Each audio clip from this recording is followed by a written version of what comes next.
Okay, welcome back to the Jamie Ross Show. I'm very happy to have author Brad Parks. He came here all the way from Virginia today. He just drove up.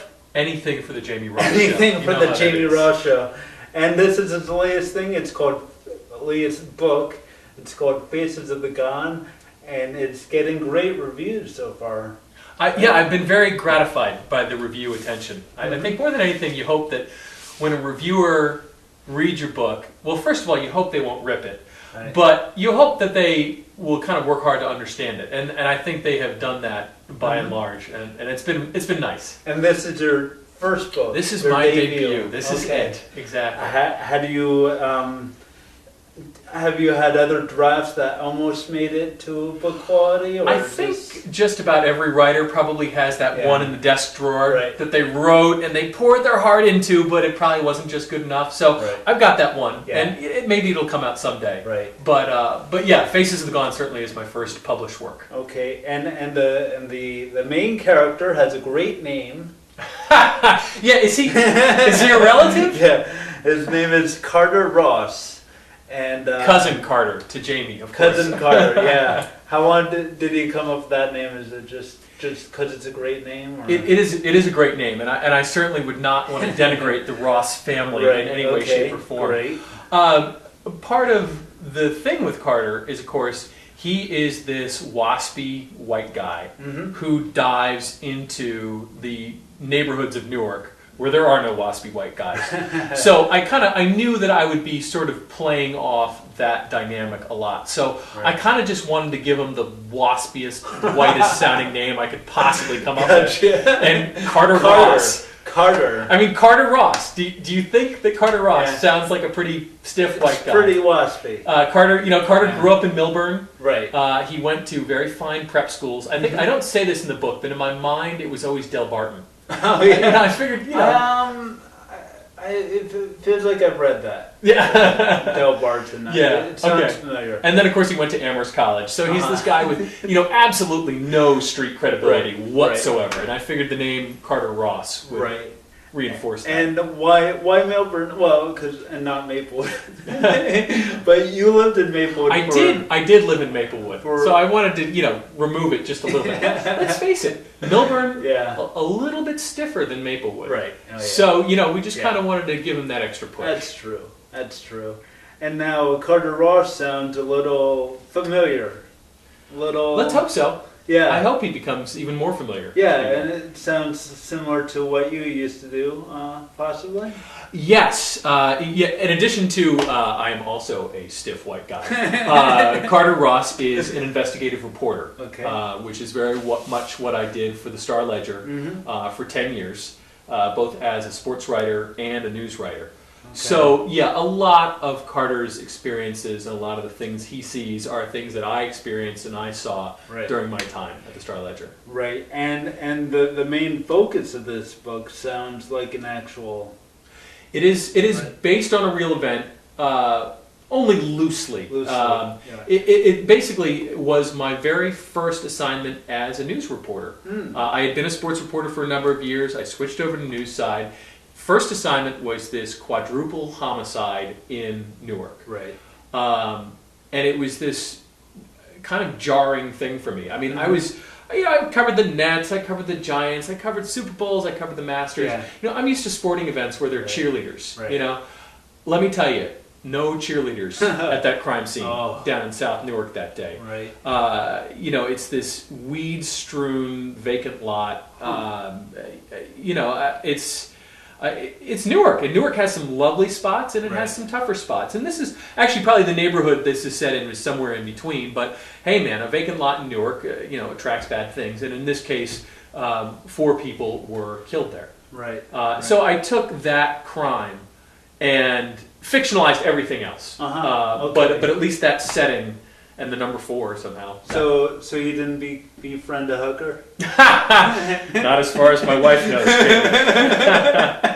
But you know what? Honestly, as a reporter, I did interview hookers. Right. And I did interview drug dealers. Right. I also interviewed grandmas and I interviewed working people, guys who worked at the airport for a living, or guys who worked in a factory in Elizabeth, and there's a mix of people in Newark. Yeah, and it seems such a fine line though between investigative reporting and being a detective. I mean, yeah, you must be crossing paths and yeah. I think whether you're a detective or you're a reporter, you're trying to assemble pieces of a narrative and ultimately tell a story.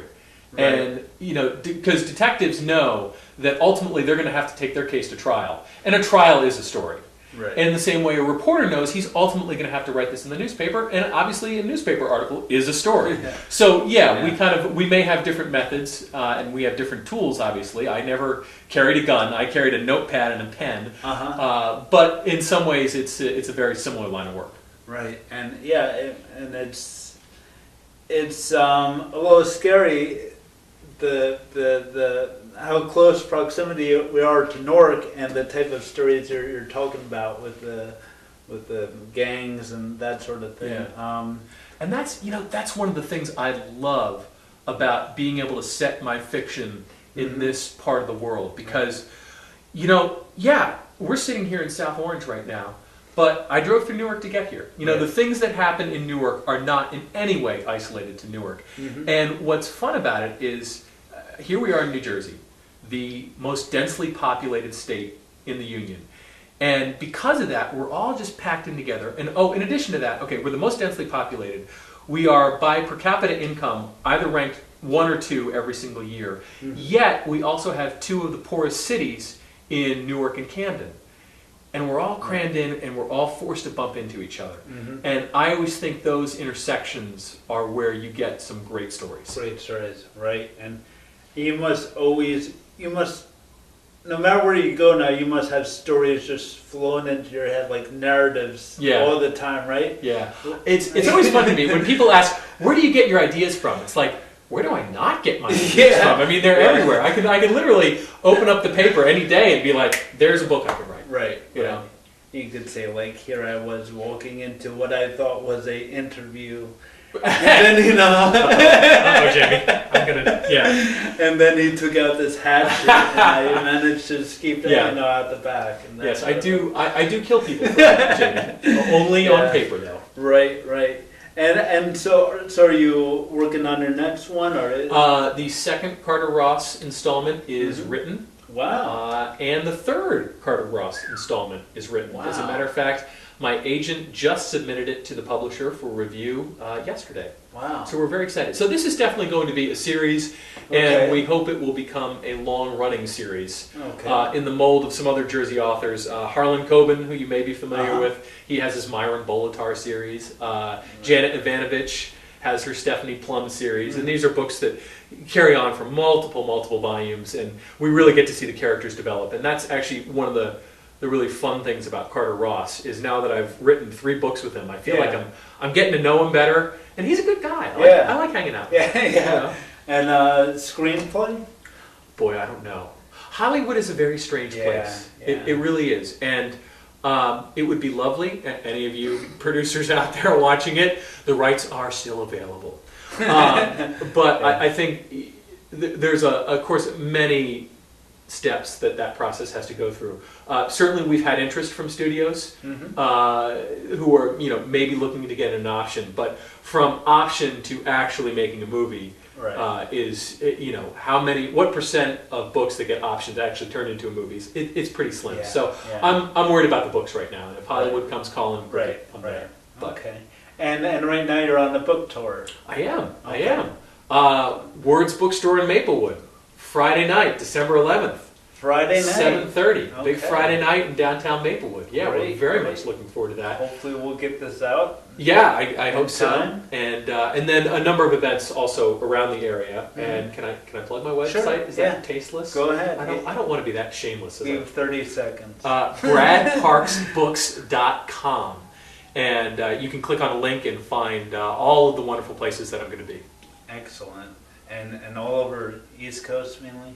Oh yeah, primarily New Jersey actually. Primarily New Jersey. Jersey. Jersey guy. All right. Well, get the book. It's a lot of fun. It's a great read. I read the whole thing.